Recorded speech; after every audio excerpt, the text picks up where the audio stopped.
Hi welcome to business pulse. ఇవాళ చూసుకుంటే బంగారం రేట్లు అయితే భారీ బ్లాస్ట్ ఎదురుకానుందని చెప్పేసి నిపుణులు బాంబు పేల్చారు. ఎందుకంటే ఫెడరల్ రిజర్వ్ రేట్ కట్స్ తగ్గించడం కాదు కదా, ఈ ఏడాది ఈ సంవత్సరాంతంలో వడ్డీ రేట్లు పెంచాలనే అంచనాలతో ఉందనే ఎస్టిమేట్స్ రావడంతో వచ్చే వారం బంగారం ఏకంగా ఔన్స్ బంగారం $4,000 దిగి వస్తుందని చెప్పేసి నిపుణులు చెప్తూ ఉన్నారు. అయితే ఇదే అంశంపై మనతో మాట్లాడేందుకు మార్కెట్ అనలిస్ట్ ప్రభు గారు ఉన్నారు. అట్లాగే మరి కాసేపట్లో మరో మార్కెట్ అనలిస్ట్ సత్యనారాయణ గారు మనతో జాయిన్ అవుతారు. ముందుగా ప్రభు గారితో మాట్లాడదాం. గుడ్ మార్నింగ్ సార్ ప్రభు గారు.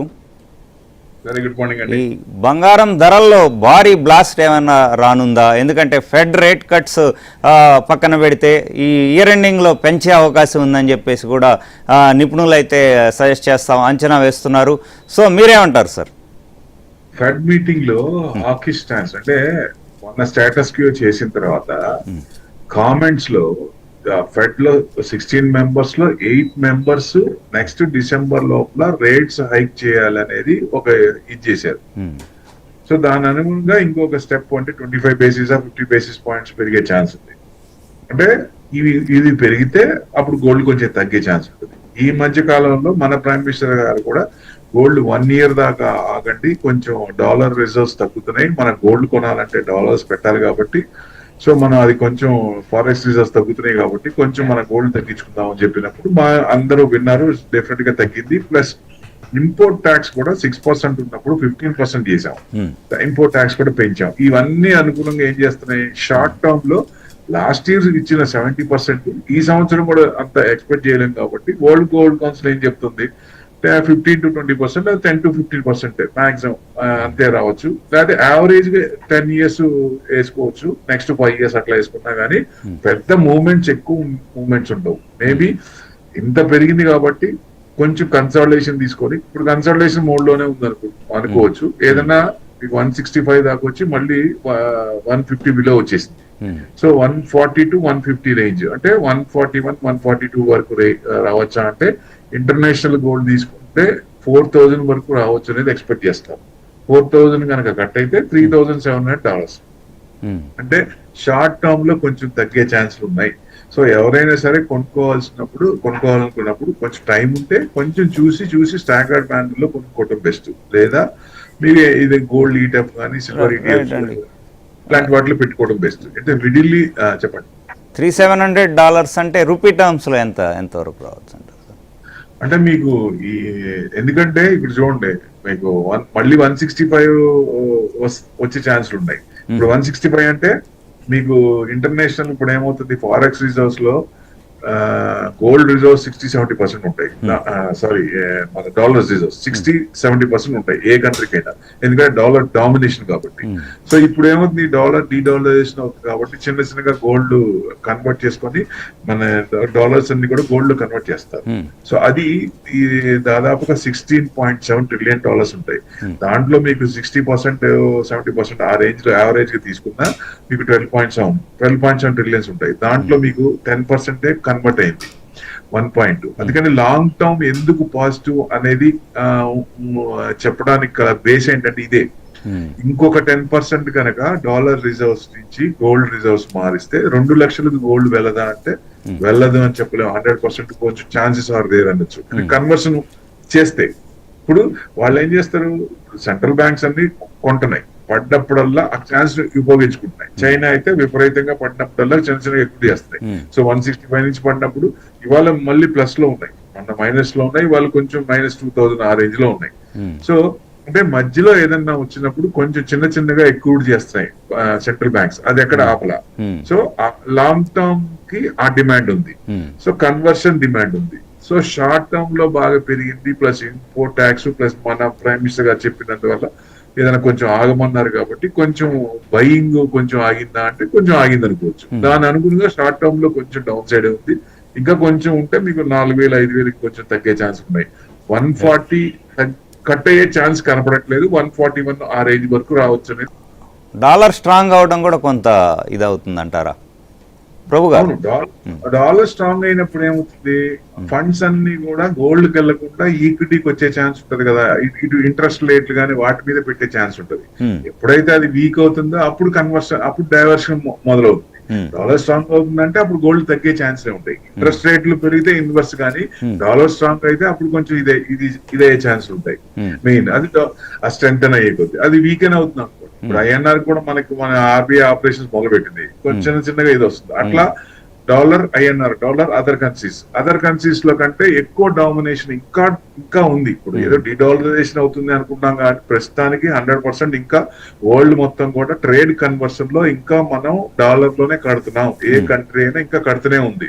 సో అది ఫ్యూచర్ లో ఏదైనా వస్తుంది, డీఫేమ్ అవుతుంది. ఇప్పుడు ఆయన చేసే అన్ని చూస్తున్నాం కదా, అటాక్ చేయడం, టరిఫ్ వేయటం, అన్ని చేస్తారు. సో ఇవన్నీ వల్ల ఎందుకు మనం పెట్టుకోవాలి డాలర్ లో, మనం ఎందుకు చేయాలి? ఎందుకంటే ఎప్పుడైతే రష్యా మీద శాంక్షన్స్ చేశారో అప్పటి నుంచి ఆలోచనలు ప్రతి కంట్రీకి వచ్చినాయి, ఈవెన్ ఇండియా కూడా. ఎందుకంటే రేపొద్దున శాంక్షన్స్ మన మీద ఇస్తే, ఇప్పుడు రష్యా కాబట్టి బయటకు వచ్చింది, అది మనం రాగలమా? డెవలపింగ్ కంట్రీస్, రష్యా అంటే ఆల్రెడీ మంచి ఇదిగా ఉంది కాబట్టి డెవలప్డ్ కంట్రీ తీసుకోవచ్చు, అట్లా ఉంది. సో మనం డెవలప్డ్ అవ్వాలి, ఇంకా చాలా గ్రోత్ ఉంది. సో మనకి రాకుండా ఇలాంటి ఇబ్బందులు వచ్చినప్పుడు ఇబ్బంది కాబట్టి, సో పెద్దన్న పొజిషన్ ఉన్నప్పుడు ఆయన చెప్పిన వినాలి కాబట్టి మన ప్రైమ్ మినిస్టర్ గారు కొన్ని వింటున్నారు అనిపిస్తుంది. ఆయన చెప్పిన 100% చేయాలి. ఎందుకంటే ఇప్పుడు ఇండియా యుఎస్ ట్రేడ్ డీల్ కూడా ఉంది దాదాపుగా. మొన్న 18 months తర్వాత ఇద్దరు కలిసిన తర్వాత కొంచెం వరల్డ్ మొత్తం కూడా ట్రంప్ ని G7 లో బయట పెట్టింది. మిగతా కంట్రీస్ అన్ని కూడా అది చూసిన వాళ్ళు ఎవరికైనా అర్థమవుతుంది, ట్రంప్ మీద కోపం అందరికీ ఉంది. సో మెలోని ఆమెను కూడా చూసాం కదా ఎలా కామెంట్ చేశారో, ఆమె ఎట్లా కడిగి పారేసిందో. సో డెఫినెట్ గా డీగ్రేడ్ అవుతుంది. సో ఈ టైంలో కన్వర్షన్ ఆగే ఛాన్స్ లేదు. సో డాలర్ రిజర్వ్స్ గోల్డ్ కూడా కన్వర్ట్ అయ్యే ఛాన్స్ ఉంది కాబట్టి long term positive, short term కొంచెం డౌన్ సైడ్ ఉంది. ఈ స్ట్రెంగ్ అవుతున్నప్పుడు కొంచెం ఇది అవుతుంది కాబట్టి, సో కొంచెం మధ్యలో ప్లస్ ఆర్ మైనస్ అంటే 2000, 3000 అట్లా అప్ అండ్ డౌన్ అవుతుంది. షార్ట్ టర్మ్ లో ఇంకొంచెం తగ్గే ఛాన్స్ ఉందంటే 4-5 వేలు తగ్గచ్చు అనేది ఎక్స్పెక్టేషన్. అంటే geo political impact, middle east tensions ఏమైనా ఉన్నాయా? ఎందుకంటే బయటికి ఒకటి చెప్తారు, అక్కడ జరిగేది ఒకటి. సో ఇప్పుడు డీల్ కూడా మళ్ళా కొంత అనిశ్చితి, మళ్ళీ 60 days డీల్, మళ్ళీ 60 days డీల్, మళ్ళీ ఇంకా 2 నెలలు పెంచుకున్నారు. ఎందుకంటే ఎవరు ఆయన మాట వినట్లా. ఇప్పుడు ఇజ్రాయెల్ కూడా ట్రంప్ మాట వినట్లా. ఎందుకంటే ఇజ్రాయెల్ లో కూడా జనాల నుంచి రిపోర్ట్ వచ్చి గవర్నమెంట్ మీద ప్రెషర్ వస్తుంది, ఎందుకు మీరు యుద్ధం ఆపారు అనేది. అందుకనే అక్కడేమో ట్రంప్ మేము ఆపేసాం, సీజ్ ఫైర్ అయిపోయింది, యుద్ధం కూడా సైన్ అగ్రిమెంట్ అయిపోయింది, ఇంకా ఆగదా లేదు అన్నప్పుడు మళ్ళీ మొన్న ఫ్రైడే నైట్ కానీ సాటర్డే నైట్ కానీ 18 members చనిపోయారు కదా మళ్ళీ ఇజ్రాయెల్ లెబనాన్ అటాక్ చేసినప్పుడు. సో ఫ్యూచర్ లో ఇలా రాదు అనేది కొంచెం భరోసా ఇవ్వాలి. అక్కడ డీల్లో కుదరాలంటే ఎవరెవరి మీద గానీ అటాక్ చేయకుండా ఉంటారు. ఎందుకంటే ఇజ్రాయెల్ చుట్టూ కంట్రీస్ ఉన్నాయి, మొత్తం ముస్లిం కంట్రీస్ ఉన్నాయి, వాళ్ళు ఎప్పుడు అటాక్ చేస్తారనే భయం ఉంది వాళ్ళకి ఇంకా. సో జనాల్లో నుంచి రివోల్ట్ వచ్చినప్పుడు గవర్నమెంట్ కూడా సపోర్ట్ చేయాలి కాబట్టి వాళ్ళ అనుగుణంగా తీసుకుంటుంది, అందుకని మళ్ళీ అటాక్ చేసింది. సో ఇప్పుడు ట్రంప్ మాట ఇరాన్ వింటుంది. ఎందుకంటుంది? వాళ్ళు అడిగింది ఇచ్చేస్తాడు ఆయన, $3 billion యుద్ధం, వాళ్ళని గెలికి వాళ్ళు యుద్ధం చేసి వాళ్ళని ఏదో చేద్దాం అనుకుని చేసి మళ్ళీ వాళ్ళు ఎదురు డబ్బులు ఇచ్చి వెనక్కి వస్తారు. ఆపరేషన్ ఆఫ్ ఎపిక్ ఫ్యూలీ 100% ఫెయిల్యూర్ అనుకోవచ్చు ఒక రకంగా. సో ఈ రకంగా ఇరానే ట్రంప్ మాట వింటుంది. ఇక్కడ దగ్గర ఉన్న వాళ్ళు సపోర్ట్ చేస్తున్న ఆయన పక్కన ఉన్న వాళ్ళు ఇజ్రాయెల్ మాట ఏంటంటే కనపడలేదు. సో మరి అందుకనే ఇంకా 2 months లో మళ్ళీ ఒక కొలిక్ వస్తుంది. ఎట్లా కొట్ట బతిలాడో బాగా తెచ్చుకుందాం అనే ఉద్దేశంతో బయటికి మటుకు మేము 2 నెలలు టైం ఎక్స్పాండ్ చేసామంటారు. అది ఎవరు చెప్తున్నారు? వన్ సైడ్ వస్తుంది. ఏ న్యూస్ వచ్చినా యుఎస్ నుంచి వన్ సైడ్ వస్తుంది, అటు నుంచి రావట్లేదు, ఇజ్రాయెల్ నుంచి రావట్లేదు, అటు లెబనాన్ నుంచి ఇటు ఇరాన్ నుంచి రావట్లేదు. అది వన్ సైడ్ ఎలా తీసుకుంటాం? ఈ ఫైనల్ అగ్రిమెంట్ అయ్యేదాకా నేను అనుకుంటా ఆయన సీట్ లో ఉన్నంత కాలం ఇది తప్పదండి. మేమే మిడ్ ఎలక్షన్స్ ఉన్నాయి, నవంబర్ లో మిడ్ ఎలక్షన్స్ ఉన్నాయి. ఆ మిడ్ ఎలక్షన్స్ లో ఏమైనా ఛాన్స్ ఉందా? మన జస్టిన్ ట్రూడో కెనడాలో చేసినట్టు ఇక్కడ కూడా ఏదైనా చేస్తారా? సో డెఫినెట్ గా, ఎందుకంటే వాళ్ళకి ఇప్పటికే తెలుస్తోంది ఏం చేయాలనేది, వాళ్ళ ఒక డిసిషన్స్ వచ్చి ఉండాలి. లేదు అంటే 2028 దాకా ఇవన్నీ తప్పదు. వాళ్ళకి కాదు, అన్ని దేశాలు 195 దేశాలు ఇబ్బంది పడుతున్నాయి ఇక్కడ ప్రశ్న. Right sir. అయితే మనం ఇందాక అంచనా వేసిన 3700 మార్క్ ఏదైతే పర్ ఔన్స్ పడితే కనుక 4,000 అని చెప్పేసి ఎక్స్పర్ట్స్ అంటున్నారు. సో 4,000 బిలో అయితే 3,700 టెక్నికల్ కానీ మీరు అంటున్నారు. సో అదే జరిగితే టెక్నికల్గా రూపీ టర్మ్స్లో ఎంతవరకు వచ్చే అవకాశం ఉంది? మళ్ళీ 1,00,000 మార్క్ ఏమన్నా వచ్చేస్తుందా? అంతవరకు రాకపోయినా 120 to 130 అంటే ప్రస్తుతానికి అయితే 1,20,000 నుంచి 1,30,000 నాకు కనపడట్లేదు. డిమాండ్ ఉంది కాబట్టి సప్లై డిమాండ్ లో డిమాండ్ ఎక్కువైనా ఉంది కదా మనం బయట నుంచి తెప్పించుకోవాలి. సో ఇంటర్నేషనల్ గా గోల్డ్ చూడాలి కాబట్టి ఆ ఎఫెక్ట్స్ ఇంటర్నేషనల్ గా ఉంటాయి, geo political tensions, economic concerns ఉంటాయి, ఇవన్నీ ప్రకారంగా యాక్ట్ అవుతుంది. సో ఈ లెవెల్స్ కట్ అయినప్పుడు నెక్స్ట్ డౌన్ లెవెల్ లో లాస్ట్ టైం కూడా $3,702-705 దాటినప్పుడు మనం ఆ రేంజ్ కి వచ్చాం. So down side support level తీసుకుంటే ఇది కట్ అయితే ఫర్ సపోజ్ అంటే అంతకు మించి రాకపోవచ్చు. ఎందుకంటే మీకు 5,400 నుంచి దాదాపుగా 4,300 4,500 అంటే మీకు మంచిగా డౌన్ అయింది. సో అంతకు మించి రాకపోవచ్చు షార్ట్ టర్మ్ అనేది. ఎందుకంటే వరల్డ్ గోల్డ్ కౌన్సిల్ కూడా చెప్పింది ఏంటి 10 to 15% రావచ్చు అనేది. కాబట్టి ఇక్కడ కొంచెం మళ్ళీ డిసెంబర్ కి ఏదైనా మళ్ళీ చేంజెస్ వస్తాయి, కొత్త న్యూస్ ఏదైనా వస్తుందా, కొత్త జియో పొలిటికల్ టెన్షన్స్ ఏమైనా వచ్చినప్పుడు మళ్ళీ ఫ్లేర్ అప్ అయ్యే ఛాన్స్ ఉంటుంది.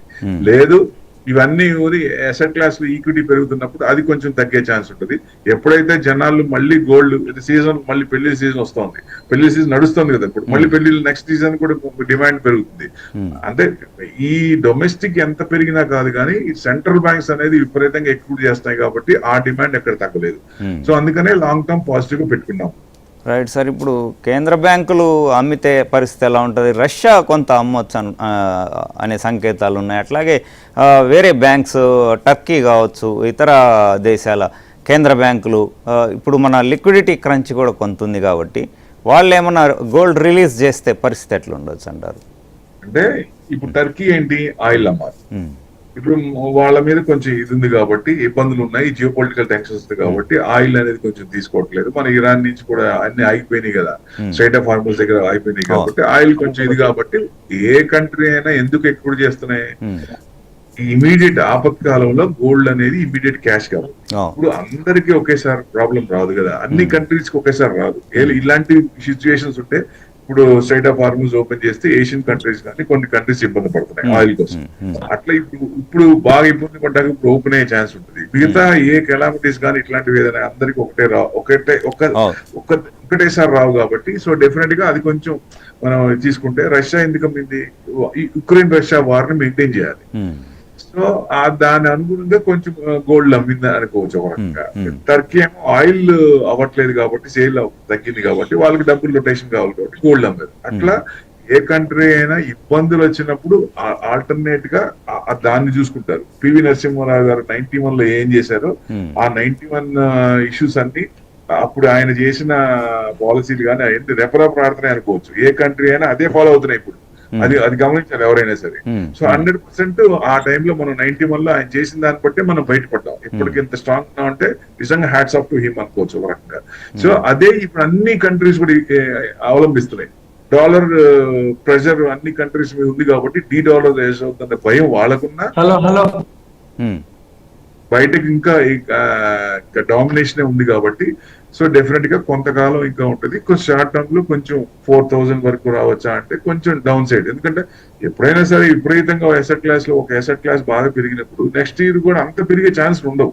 విపరీత 70% గోల్డ్ పెరగడం అంటే ఎక్కువే కదా, టూ మచ్ కదా. సో ఈ సంవత్సరం కూడా అంత ఉండదు కాబట్టి కొంచెం డౌన్ సైడ్ ఉంది. ఏదన్నా ఉందా మీకు ఏదైనా ఇష్యూస్ ఏదన్నా ఉంటే కొంచెం ఆ పాయింట్ కూడా పెట్టుకోవాలి. కాబట్టి కౌన్సిల్ కూడా అదే చెప్పింది, ఇష్యూస్ ఏదన్నా ఉంటే కొత్త ఇష్యూస్ ఏదన్నా గ్రీన్లాండ్ అంటున్నాడు ఆయన, బట్టి క్యూబా అంటున్నాడు, మరి 6 months లో దగ్గరికి వస్తుంది, ఆయన గంటం కూడా దగ్గరికి వస్తుంది. సో ఈ చేయలేకపోవచ్చు అనేది ఒక ఇది ఉంటే ఒకవేళ చేస్తే కొంచెం జట్రీగా ఉండే అవకాశాలు ఉన్నాయి.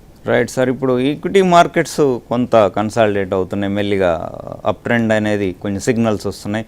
సో ఇన్వెస్టర్స్ బంగారం నుంచి అటువైపు కావచ్చు, బాండ్ల వైపు ఏమన్నా షిఫ్ట్ అయ్యే అవకాశం ఉందా? Equities, bonds. అవును, మన ఆర్బీఐ తీసుకున్న ఆపరేషన్స్ ప్రకారం బ్యాంకుల్లో డాలర్స్ ఇప్పటికే వచ్చే ఛాన్స్ ఉంది. ఇప్పటికే $3 billion ఆర్బీఐ తీసుకున్న తర్వాత $3 billion బ్యాంకుల్స్ వచ్చినాయి. ఎందుకు అంటే వాళ్ళకి FCNR లో వాటిలో కానీ బాండ్స్ లో కానీ ఇన్వెస్ట్మెంట్ చేసినప్పుడు ఏదైతే ట్యాక్స్ ఉందో కొన్ని వాటి మీద 0% చేశారు, కొన్ని వాటి మీద 3.5 నుంచి 1.5% తగ్గించారు, ట్యాక్స్ తగ్గించారు. అసలు యాక్చువల్ గా ఇప్పుడు పరిస్థితి ఏంటి, ఫీడ్బ్యాక్ తీసుకుంటున్నారు. Long term capital gains, short term capital gains కి ఎస్టిటి ఏంటంటే అంత దారుణంగా పెంచారు. 200 కోటి రూపాయల ఆప్షన్ చేసిన వాళ్ళకి 200 ఉంటే 5,000 పడుతుంది. టూ మచ్ ఛార్జెస్ కదా. అంటే ఎవరికైనా సరే ఒక 10,000 20,000 ప్రాఫిట్ వస్తే మొత్తం గవర్నమెంటే తీసుకుంటుంది. ఇక ట్రేడింగ్ చేసి ఏం ఉపయోగం? సో ట్యాక్సులు ఎక్కువ అన్న భావన అన్ని దేశాల్లో ఉన్నాయి, అందరికీ ఉన్నాయి. HNI are fleeing. అందుకనే ఎక్కడైతే ట్యాక్స్ లేవో వెళ్తున్నాయి. ఇప్పుడు మేడం కూడా ఈ 12 సంవత్సరాల్లో ఒక్కసారి కూడా బయటకు వచ్చి ఎక్కడా సపోర్ట్ చేయలేదు. మీకు అంటే మార్కెట్ పడినప్పుడు చిదంబరం గారు మీకు గుర్తుండే ఉంటది. చిదంబరం గారు ఎప్పుడు మార్కెట్ పడినా బయటకు వచ్చి ఏదో ఒక పాజిటివ్ న్యూస్ మాట్లాడినప్పుడు మైనస్ లో నుంచి పాజిటివ్ వచ్చిన కొల్లలు ఉన్నాయి. అలాంటి ఇది ఇన్సిడెంట్స్ లో అది అసలు ఒక్కసారి కూడా రాలా. ప్లస్ మరి ఇప్పుడు ఈ టైంలో లాస్ట్ టైం వీటి మీద ఫీడ్బ్యాక్ తీసుకొని ఏమైనా చేస్తారంటే చేయలే. ఎవరికి ఇచ్చారు? ఎఫ్ఐఎస్ కి వాళ్ళకి ఇచ్చారు. సో ఇప్పటికీ వాళ్ళ కార్పొరేట్ రిడక్షన్ ట్యాక్స్ 2019 30% 22% చేసాము. అప్పుడు వాళ్ళు ఇప్పటిగా వాళ్ళ డాలర్స్ అన్ని మనకు వచ్చినాయి. ఏది ఈక్విటీలో ఎఫ్ఐఏ ఎఫ్పిఐ గానీ. ఎఫ్డిఐ కూడా తగ్గుతోంది ఇప్పుడు. కంపెనీస్ లో ఎఫ్డిఐ ఫారెన్ డైరెక్ట్ ఇన్వెస్ట్మెంట్స్ కంపెనీలో పెట్టింది కూడా వాళ్ళు వెనక్కి తీసుకుంటున్నారు. హై వాల్యుయేషన్ ఉంది, ఇక్కడ ట్యాక్స్లు ఎక్కువ అనే ఉద్దేశంతో ఇప్పుడు గవర్నమెంట్ 80% పునరాలోచిస్తుంది ట్యాక్స్ తగ్గిస్తామని. వాళ్ళతో పాటు ఇండివిజువల్ గా కూడా ట్యాక్స్ తగ్గిస్తారా అంటే అది తగ్గిస్తే మార్కెట్ బాగా ఫ్లరిష్ అయ్యే ఛాన్స్ ఉంటుంది. ప్లస్ ఇంకోటి అది మనం కరెక్ట్ అని చెప్పలేం కానీ మేబీ పోర్ట్ఫోలియో కూర్పు ఉంది కాబట్టి సో డెఫినెట్ గా తొందరలోనే మేడం ని ఎడ్యుకేషన్ సైడ్ పంపించి పీయూష్ గోయల్ గారిని ఈ పోర్ట్ఫోలియోకి తీసుకొస్తారని ఎక్స్పెక్టేషన్. మీకు గుర్తుందో లేదో లాస్ట్ టైం థర్డ్ టైం వచ్చినప్పుడు పోర్ట్ఫోలియోలో చెప్పక ఎవరి సీట్ లో వాళ్ళు కూర్చుంటున్నప్పుడు +300 ఉన్న మార్కెట్ మేడం వచ్చి సీట్ లో కూర్చోగానే -300 వచ్చింది. ఆ రోజు చూడండి ట్రాక్. +300 ఉన్నది -300 అంటే మార్కెట్ పీయూష్ గోయల్ గారిని ఎక్స్పెక్ట్ చేస్తుంది. అంటే ఫైనాన్స్ కి సంబంధించిన ఆయన కాబట్టి దీనికి ఏదన్నా పైనుంచి ఏదన్నా వచ్చినప్పుడు పలాన్ ఇప్పుడు ఇట్లా చేద్దాం అన్నప్పుడు వాళ్ళకి చెప్పి ఇట్లా మంచిగా చేసేయడానికి అంటే దాన్ని అనుకూలంగా చేయడానికి. ఎందుకంటే అలా ఉంటది కాబట్టి పీయూష్ గోయల్ గారిని ఎక్స్పెక్ట్ చేస్తుంది. సో డెఫినెట్ గా ఇవన్నీ జరిగినాయి అనుకోండి, వార్ ఆగింది అనుకోండి, ఐఎన్ఆర్ తగ్గుతోంది. సో ఇవన్నీ పాజిటివ్ కదా. ఇప్పుడు దాకా మనం ఏమనుకున్నాం, అమ్మ ఆల్ టైమ్ హై రాదేమో ఈ సంవత్సరం, 26,300 రాదేమో, ఈ సంవత్సరం ఇబ్బంది పడాలేమో అనుకున్నాం. కానీ ఇప్పుడు చిన్నగా హోప్స్ అనేది పెరుగుతుంది. సో పర్సెంటేజ్ ఆఫ్ ఇది పెరుగుతుంది. సో మళ్ళీ నెక్స్ట్ ఫైనాన్షియల్ ఇయర్ కి మేబీ March 31st కి 30,000 నిఫ్టీ టార్గెట్ పెట్టుకోవచ్చా అంటే పెట్టుకోవచ్చు అనేది మొన్నటి దాకా ధైర్యంగా చెప్పలేకపోయాం. ఇప్పుడు కొంచెం ధైర్యంగా బయటికి చెప్పగలుగుతున్నాం. Right sir. సత్యనారాయణ గారు లైన్ లో ఉన్నారా సార్? చెప్పండి సార్. ఇప్పుడు వచ్చా. ఓకే, అయితే ఎట్లా 1 lakh స్టేజ్కి రావచ్చు, బిలో 1 lakh కూడా వెళ్ళొచ్చు అని చెప్పేసి కొందరు ఎక్స్పర్ట్స్ చెప్తున్నారు సార్. మీ అంచనా ఏంటి? గోల్డ్ ఎందుకంటే ఫెడ్ రేట్ కట్ లేదు, హైక్ చేస్తారు ఇంట్రెస్ట్ రేట్స్ అంటున్నారు. వడ్డీ రేట్లు అయితే అమెరికాలో పెంచే అవకాశం లేదు. ఎందుకు అంటే వీలైతే తగ్గించాలనేది వార్త. కానీ ఇప్పుడు ఎప్పుడైతే ఇన్ఫ్లేషన్ అక్కడ పెరిగిందో ఇప్పుడు వడ్డీ రేట్లు న్యూట్రల్ గా ఉంచడం జరిగింది. మళ్ళీ వడ్డీ రేట్లు న్యూట్రల్ గా ఉంచుతారు తప్ప పెరిగే అవకాశాలు అయితే అసలు క్వశ్చన్ లేదు. వీలైతే తగ్గిస్తారనేదే వార్త. కానీ ఇప్పుడు న్యూట్రల్ గానే ఉంచే అవకాశం ఉంది. ఇంకొకటి 2 తర్వాతనే ఇన్ఫ్లేషన్ కనుక తగ్గితే ఇరాన్ అమెరికా వారు ఎక్కడో ఒక దగ్గర అయిపోయి 60 రోజుల చర్చలు కనుక సఫలీకృతం అయినప్పుడు ఆటోమేటిక్ గా మీరు అన్నట్టు ఇయర్ ఎండింగ్ లో పెంచుతారని చెప్పేసి అదే ఇయర్ ఎండింగ్ లో సార్. ఇయర్ ఎండింగ్ కి చాలా అంటే విడతలుగా ఇన్ఫ్లేషన్ డేటా వస్తుంది. ఇన్ఫ్లేషన్ డేటాని బట్టి ఫెడరల్ రిజర్వ్ వాళ్ళు వడ్డీ రేట్లు 99% అయితే తగ్గే అవకాశాలు లేవు. తగ్గే అవకాశాలు ఉంటే తప్ప పెంచే అవకాశాలు అయితే ఏముండవు. న్యూట్రల్ గా ఉంచుతారు. కాకపోతే అవన్నీ మనకి రాబోయే రోజుల్లో అంటే ఈ యుద్ధ వాతావరణం అయిపోవాలి. యుద్ధం ఈ 60 రోజుల్లో సఫలీకృతం ఈ చర్చలు ఉన్నాయి. ఇప్పుడైతే ఓకే చర్చలు పాజిటివ్ ఉన్నాయి కాబట్టి ఆ బ్రెంట్ ఆయిల్ $80 ఇప్పుడు $78.85 ట్రేడ్ అవుతుంది కాబట్టి okay market positive, gold positive, silver positive. కాకపోతే ఇన్ఫ్లేషన్ తగ్గాలి అక్కడ అమెరికాలో తగ్గాలి. ప్రపంచవ్యాప్తంగా అమెరికా అంటే వడ్డీ రేట్లు ఇన్ఫ్లేషన్ తగ్గిపోతే ఆటోమేటిక్ గా మిగిలిన సెట్ అయితే అప్పుడు వడ్డీ రేట్లు తగ్గిస్తారు. కానీ పెరగడం అనేది కొంచెం చాలా టైం తీసుకుంటుంది. ఇప్పట్లో కనపడట్లేదు నా ఆలోచన ప్రకారం, నా అభిప్రాయం ప్రకారం. అయితే కొనుగోలుదారులు ఎట్లా వెయిట్ చేయమంటారా? ఎట్లా వాళ్ళు ఇప్పుడే తీసుకోవచ్చా? వెయిట్ చేయాలా? ఇంకోవచ్చు అట్లా ఏమి ఇబ్బంది ఉండదు. ఎస్ఐపిలు ఈటీఎఫ్లు అంటేనో మామూలు 3:30 దాకా ఉంటుంది. ఈ మధ్య లాస్ట్ మంత్ అనౌన్స్ చేయడం జరిగింది గోల్డ్ రిసిట్స్. ఆ గోల్డ్ రిసిట్స్ అయితే మనకి మార్నింగ్ 9 నుంచి నైట్ 11:30 వరకు ఉంటుంది టైమింగ్స్. కాబట్టి దానిలో కొనుక్కోవచ్చు, ఈజీగా కొనుక్కోవచ్చు, అమ్ముకోవచ్చు. అది మంచిదే గోల్డ్ రిసిట్స్. కాకపోతే తక్కువ అమౌంట్ కొంటే బ్రోకరేజ్లు కమిషన్లకు ఎక్కువ పోతుంది. కాబట్టి ఎవరైతే కొనుక్కోదలుచుకోరో కొంచెం పెద్ద మొత్తంలో కొనుక్కోవటం ఓకే, యావరేజ్ చేసుకుంటూ పోతుండాలి. ఇప్పుడు తగ్గినా కానీ మళ్ళీ కొనుక్కునేటట్టు ఉండేటట్టు ఉంటేనే ఇన్వెస్ట్ చేయాలి. అందులో ఇప్పట్లో తొందరగా పెరగదు కాబట్టి ఒక 6 months 1 year వరకు కొనుక్కుంటే హోల్డ్ చేయగలగాలి. అంతే తప్ప ఇమీడియట్ గా పెరిగే అవకాశాలు ఉండవు. ఎందుకంటే ఇప్పుడు ప్రపంచ దేశాలన్నీ కూడా బలోపేతం కావాలి. ఆ దేశం కరెన్సీలన్నీ అంటే వాళ్ళ ఏదైతే రూపీ కానీ ఏదైతే ఉందో అవి బలోపేతం అయినాక, అప్పుడు ఇన్ఫ్లేషన్ తగ్గినాక, అప్పుడు ఈ బ్రెంట్ ఆయిల్ పాత ధరలు వస్తే ఇంకొక 6 నెలల తర్వాత అన్ని ఎకానమీలు స్ట్రాంగ్ అయితే అప్పుడు మీరు అన్నట్టు గోల్డ్ సిల్వర్ మీద ఎక్కువ ఫోకస్ ఉంటుంది. అప్పటిదాకా గోల్డ్ సిల్వర్ మీద ఎక్కువ ఫోకస్ ఉండదు.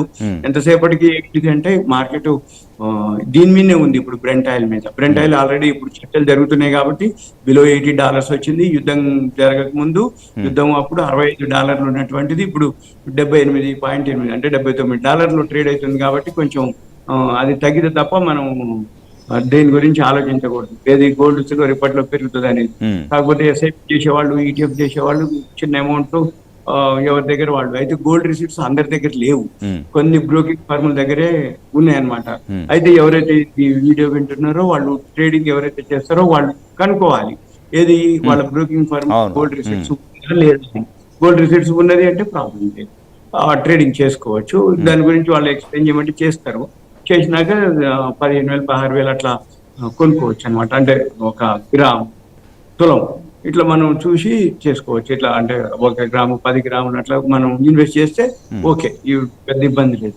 రాబోయే రోజుల్లో ఓవరాల్ గా అయితే పెరుగుతూనే ఉంటుంది. ఇప్పట్లో ఇక యుద్ధం అయిపోతే ఇక తగ్గే అవకాశాల కంటే న్యూట్రల్ గా ఉండే అవకాశాలు ఉంటుంది, లేకపోతే పెరిగే అవకాశాలు ఉంటుంది. ఓవరాల్ గా ఈ ప్రావిడెంట్ ఫండ్, ఫిక్స్డ్ డిపాజిట్లు, మామూలు వేరే పోస్టల్ సేవింగ్ స్కీమ్స్ అంటే 7% 8% ఏదైతే ఇంట్రెస్ట్ రేట్లు వచ్చే స్కీమ్స్ ఉన్నాయో గవర్నమెంట్వి, వాటన్నిటికంటే కూడా బెస్ట్ వచ్చే అవకాశాలు కనబడుతుంది. Right sir. ప్రభు గారు, సిల్వర్ పరిస్థితి ఏంటి? అది ఆల్మోస్ట్ 2.5 lakhs టచ్ అయింది. సో దాని డైరెక్షన్, నెక్స్ట్ డైరెక్షన్ ఎట్లా ఉండొచ్చు అంటారు? సిల్వర్ లాంగ్ టర్మ్ లో ఇండస్ట్రియల్ డిమాండ్ ఉంది, ఇంకా తగ్గలేదు. దానికి సిల్వర్ కి ఆల్టర్నేట్ ఏదైనా ప్రోడక్ట్ వచ్చి దీని బదులు ఇది వాడచ్చు అనుకున్నప్పుడు అప్పుడు తప్ప. కానీ సిల్వర్ ఇస్ అగ్రెసివ్ మెటల్. ఎప్పుడైనా చూడండి, ఎప్పుడైనా ఎవరైనా సరే ఇన్వెస్టర్ అగ్రెసివ్ ఇన్వెస్టర్ అన్నప్పుడే దాంట్లో పెట్టుకోవాలి. ఎక్కువ పర్సెంటేజ్ పెట్టామా, సపోజ్ మన క్యాపిటల్ 10 లక్షలు ఉంది, ఆ సిల్వర్ బాగా పెరుగుతుంది, అందరూ కొంటున్నారు, మనం కూడా కొందాం అని చెప్పి 10 లక్షలు 7 లక్షలు 8 లక్షలు పెడితే 4 లక్షలు 10,000 లిస్ట్ అయిన దగ్గర అక్కడి నుంచి పడిపోయింది కదా. సో మళ్ళీ అది రాదా అంటే మళ్ళీ కొన్నాళ్ళకి ఎప్పటికీ వస్తుంది. ఇండస్ట్రియల్ డిమాండ్ ఉన్నంత వరకు సిల్వర్ కి ఏం దోకా లేదు. కానీ లాంగ్ టర్మ్ అది అగ్రెసివ్ మెటల్. ఇప్పుడు ఫస్ట్ టైం మీకు 70-75 అక్కడికి వచ్చి మళ్ళీ 38కి వచ్చింది. మళ్ళీ 38కి మళ్ళీ పెరగడానికి ఎంత కాలం పట్టింది? సో అట్లా అప్పుడు ఇండస్ట్రియల్ డిమాండ్ లేదు, ఇప్పుడు ఇండస్ట్రియల్ డిమాండ్. ఇప్పుడు మైక్రో ఎకనామిక్ ఫోర్సెస్ ఒక సైడ్ ఉంటే ఇండస్ట్రియల్ డిమాండ్ ఒక సైడ్ ఉంది. సో అది షార్ట్ టర్మ్ లో కొంచెం అందుకనే పుల్లింగ్ టువర్డ్స్ ఈచ్ అదర్, అంటే నార్త్ సైడ్ సౌత్ పోల్ లాగా. సో అందుకని కొంచెం డౌన్ సైడ్ ఉన్నాయి. ఇప్పుడు కొంచెం తగ్గుతున్నాయి, ఎందుకంటే బాగా పెరిగింది కాబట్టి. ఎప్పుడైతే డిమాండ్, ఇప్పుడు వచ్చే కంపెనీలకి డిమాండ్ పెరుగుతుంది, సప్లై డిమాండ్ లో ఇంకా పెరుగుతుంది. ఇప్పుడున్న కంపెనీలకే మనం సప్లై లేదు. అంటే మైన్స్ సిల్వర్ లో కొంచెం ఎక్కువ, ఎందుకంటే silver is by product, direct product రాదు. సో గోల్డ్ గానీ కొన్ని మెటల్స్ చేసినప్పుడు దాని నుంచి వచ్చేది పర్సెంటేజ్ ఉంటుంది కాబట్టి by product in the sense. So దాని అనుగుణంగా డిమాండ్, సప్లై తక్కువ ఉండి డిమాండ్ పెరుగుతోంది. ఈ డిమాండ్ తగ్గనంత కాలం సిల్వర్ కి ఏం డోకాలేదు. ఎందుకంటే లాంగ్ టర్మ్ లో ఇప్పుడున్న గ్రీన్ ఎనర్జీ, రెన్యూబుల్ ఎనర్జీ ఇంకా స్టార్టే కాలేదు ఫుల్ లెంత్ గా. అది స్టార్ట్ అయితే సిల్వర్ డిమాండ్ ఎంత కావాలి? ఇప్పుడున్న కంపెనీస్ కి, రెన్యూబుల్ ఎనర్జీ కంపెనీస్ మొత్తం ఉన్న వాటికి ఎంత కావాలి? సిల్వర్ ఎంత కావాలి? విపరీతంగా డిమాండ్ ఉంటుంది. సో ఆ డిమాండ్ తగ్గదు. సో ఈ షార్ట్ టర్మ్ లో ఈ అగ్రెసివ్నెస్ ఉంటుంది కాబట్టి వాలటాలిటీ అనేది విపరీతంగా ఉంటుంది. ఎవరైనా ఇన్వెస్టర్ ఏంటంటే డౌన్ లోనే కొనుక్కోవాలి. అప్ లో బాగా పెరుగుతుంది, అందరూ కొన్నారు, ఇప్పుడు మనం కూడా కొనుక్కోవాలి. Fear of missing out. అమ్మ ఇప్పుడు కొనపోతే ఏదో మిస్ అయిపోతాం అని కొనుక్కుంటే హయ్యర్ లెవెల్స్ కొనుక్కున్నందుకు ఇదే పరిస్థితి, ఇప్పుడు డౌన్ లోనే ఉంటారు. సో ఎప్పుడైనా సరే మనకున్న క్యాపిటల్ లో కొంత పర్సంటేజ్ మెటల్స్ లో 20%, అంటే గోల్డ్ అందరికి ప్రీసియస్ మెటల్స్ కాబట్టి ఆడవాళ్ళకి, సో వాళ్ళు ఎక్కువ పర్సెంటేజ్ గోల్డ్ మీద అట్రాక్ట్ అవుతారు. సో 20% లో గోల్డ్ ఎక్కువ పర్సెంటేజ్ పెట్టుకొని మిగతాది సిల్వర్ లో కానీ, కాపర్ లో కానీ, జింక్ లో కానీ ఇట్లాంటి డైవర్సిఫైడ్ చేసుకుంటే ఏ మెటల్ అన్నా మధ్యలో ఏదైనా అగ్రెసివ్ మెటల్ పడినా మిగతాయి సపోర్ట్ చేస్తాయి కాబట్టి ఆ 20% లో సేఫ్ గా ఉంటాం. క్యాపిటల్ ఎక్కువ పెట్టకుండా ఇలా చేస్తే మంచిదని ఉద్దేశం. Right sir, thank you very much Prabhu garu, Satyanarayana గారు, మీ విలువైన సమయం కేటాయించి చర్చలో పాల్గొన్నందుకు. ఇది బిజినెస్ పల్స్ ఇంటరాక్షన్. చూస్తూనే ఉండండి HM TV.